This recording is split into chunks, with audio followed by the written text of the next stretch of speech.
Our guest on This is America and the World is Ambassador Jose Manuel Romualdez. He's the ambassador from the Philippines to the United States.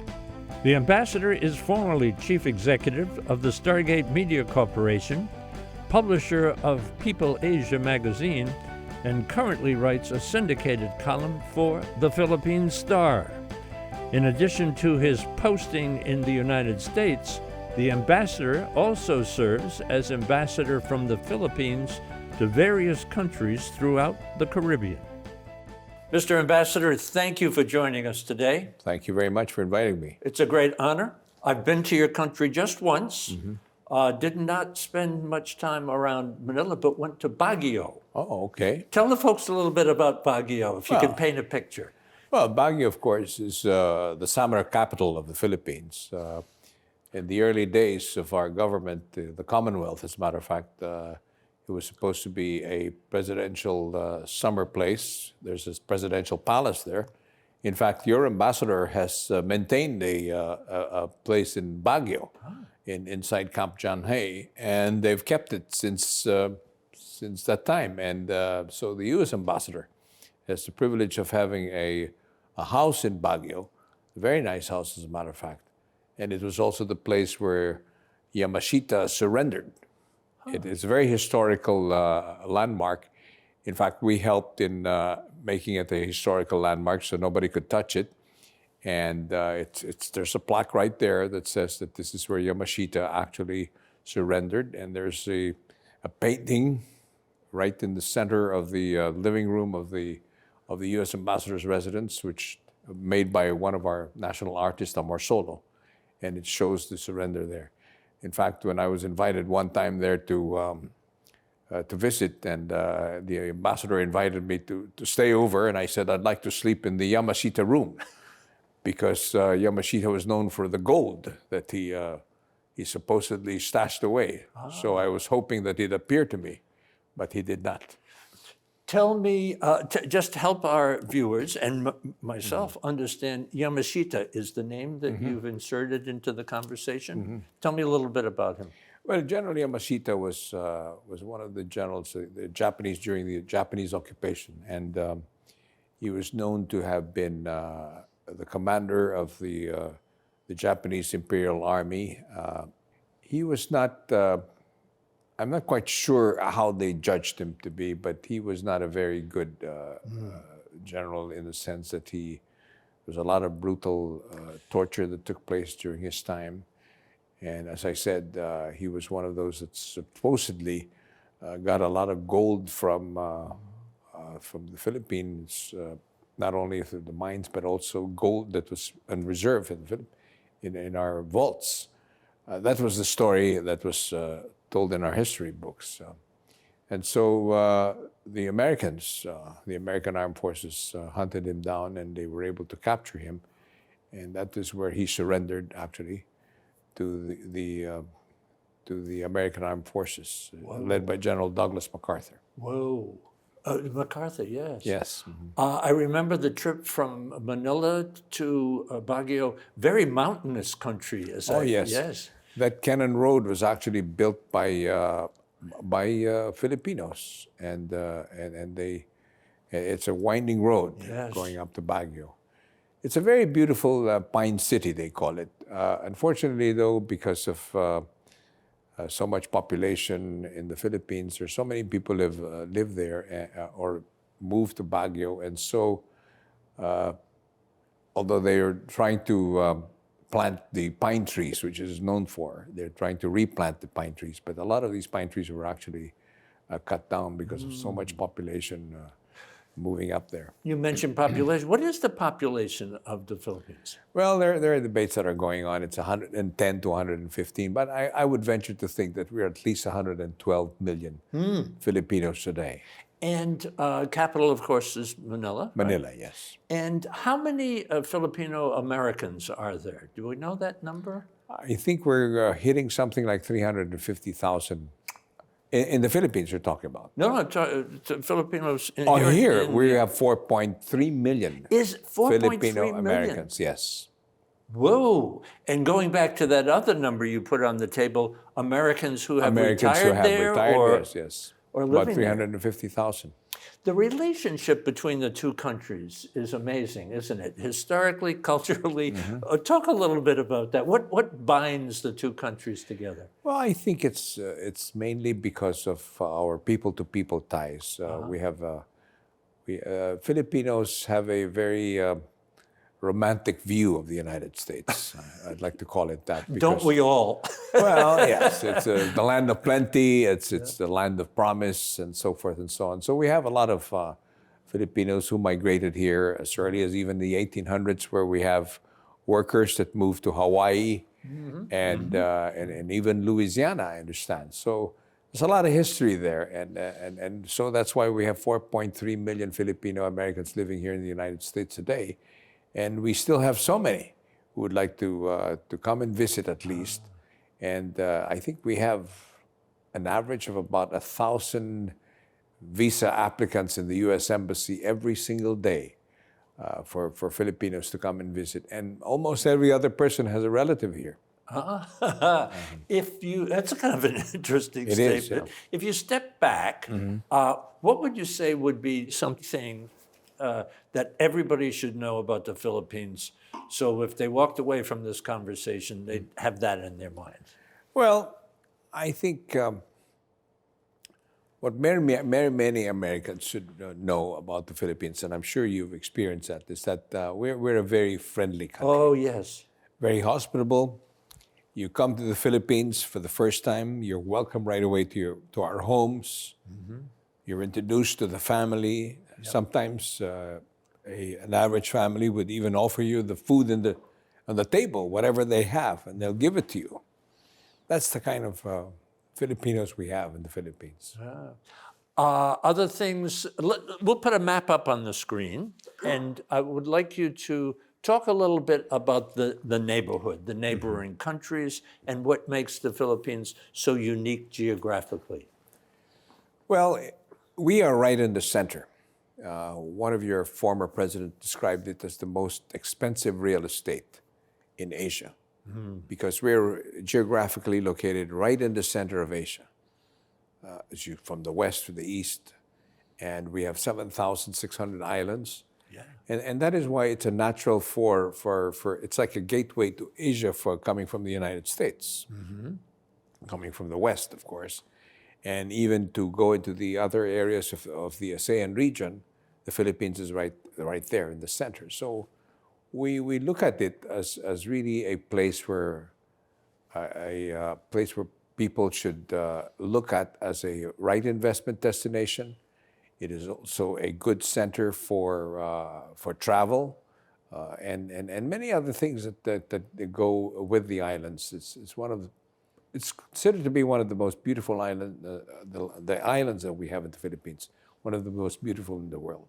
Historically, or just say geographically, weather plays a big role, and of course, we've recently had our hurricane here, but you've also had a tragic typhoon. Oh, yes. And you have typhoons, you have earthquakes. What do we know about? Well, as our new president has described the Philippines, we have the distinct, unfortunate situation where we are the most vulnerable, one of the most vulnerable countries in the world, four, in fact, in the world, in terms of calamities. And typhoons definitely visit us.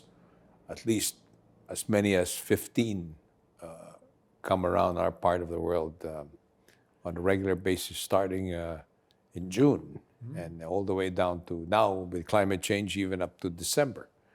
We have almost every other week there's a typhoon or a storm that comes into the Philippines. Whoa.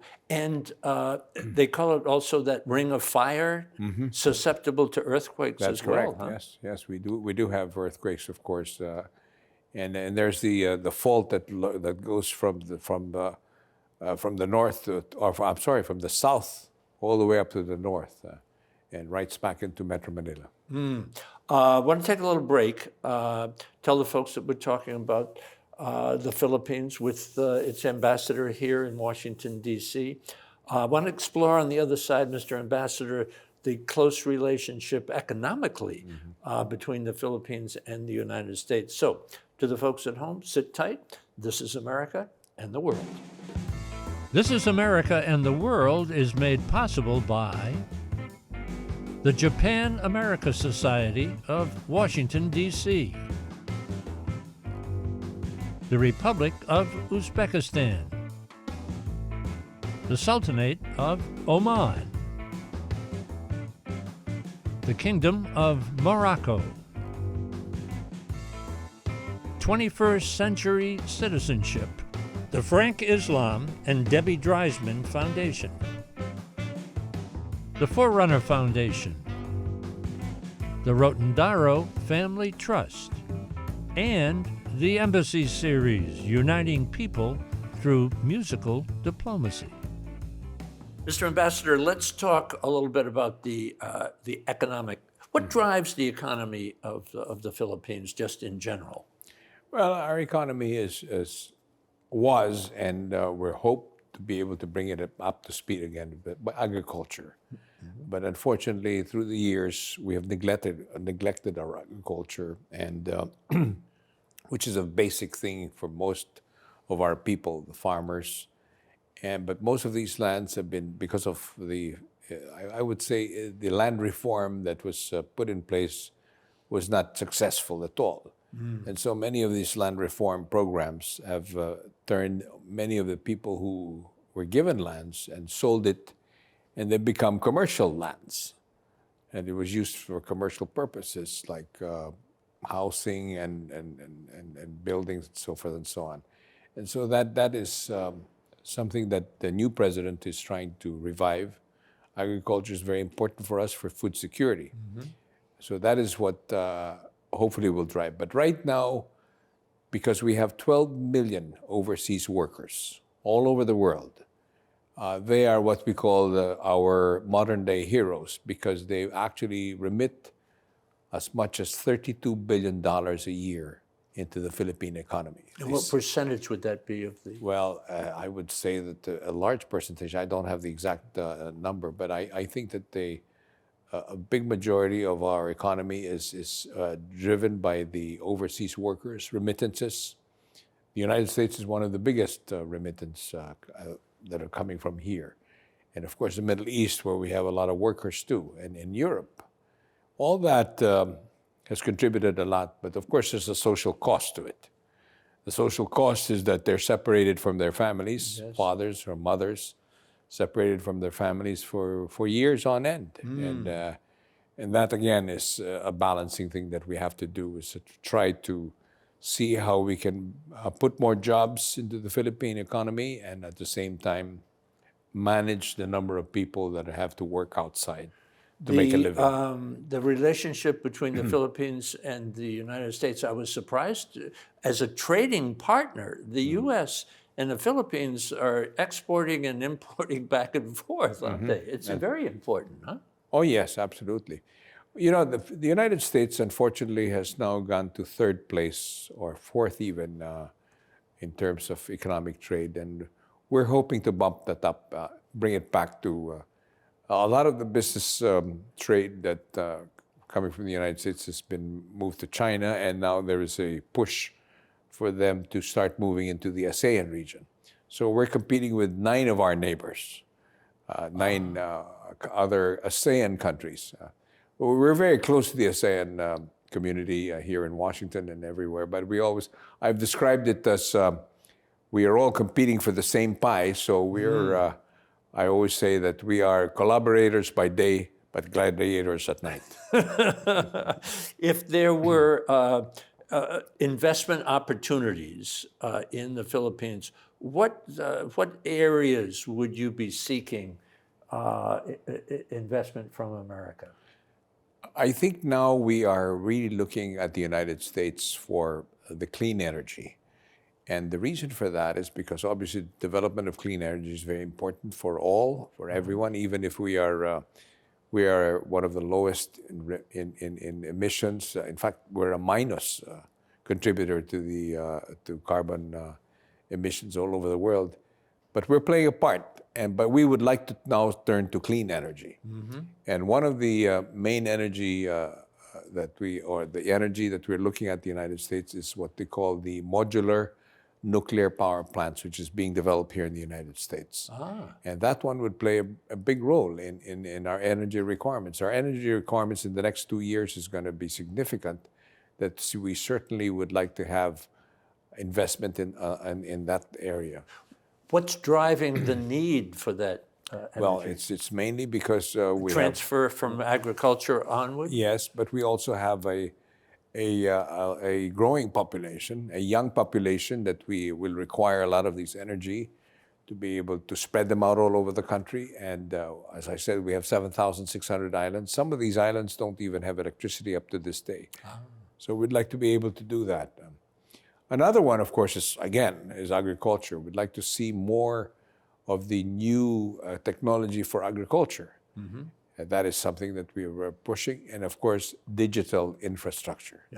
That is where we want to go. We want to be part of the world. Digital infrastructure that is now the main driving force in many countries. So, the relationship between the United States and the Philippines really goes way back before World War II. I mean, it's late 1800s when the Spanish-American War.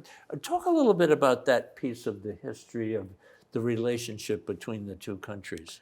Well, in the late 1800s, of course, as you know, we were under the Spanish rule for 350 years. The famous line they said, we were in a convent for 350 years and 50 years of Hollywood, which is under the United States.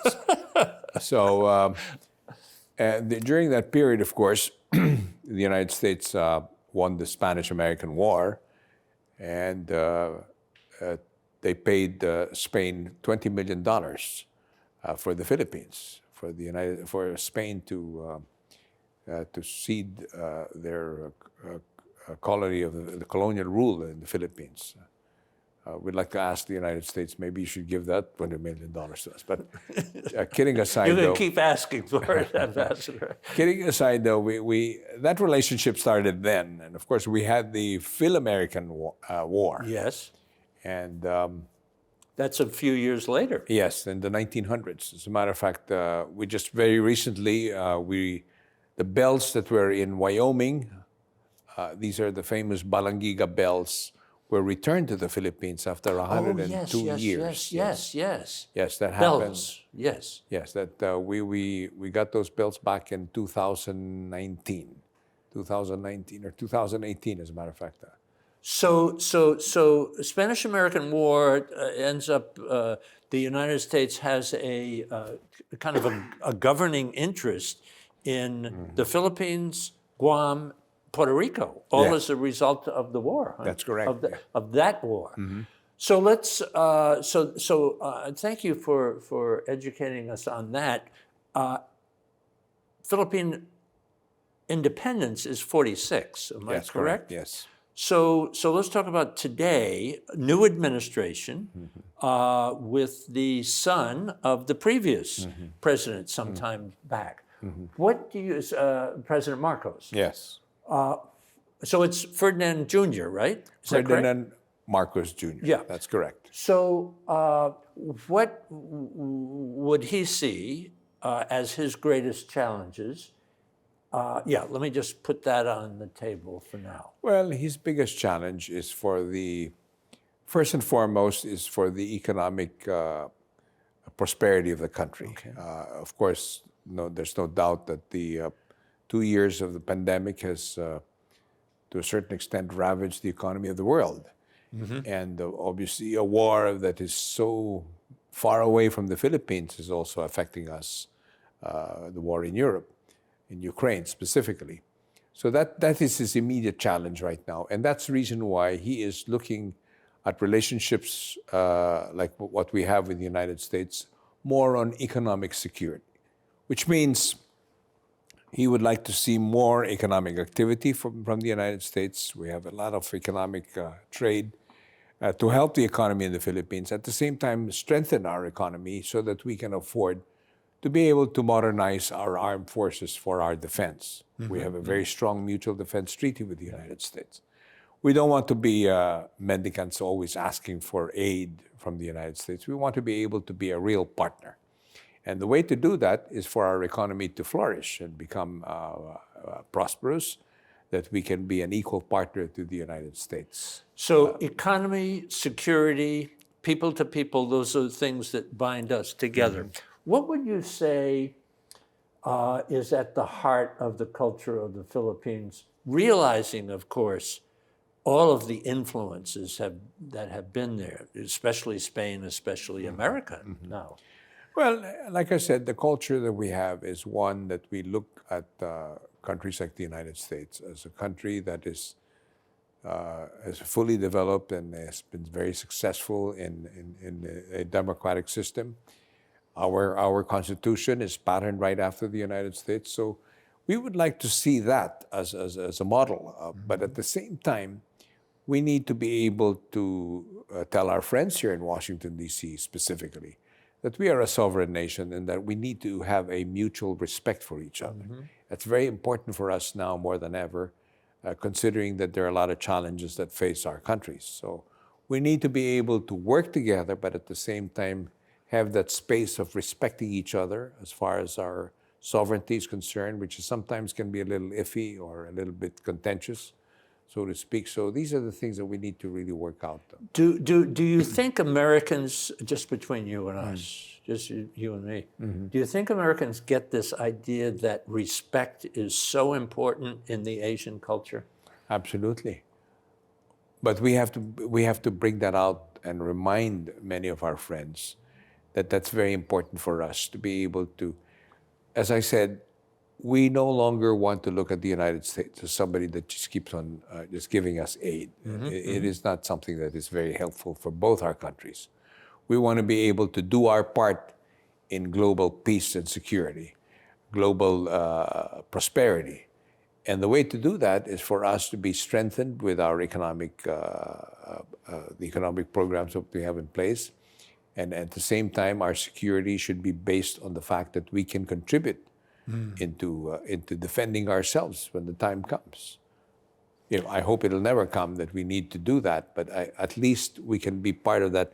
That's why, when you say mutual defense treaty, which is what we have with the United States, the only treaty you have in Asia, we want to be able to have a mutually defensible way of being able to do that. Contributions from both parties. Yes, correct.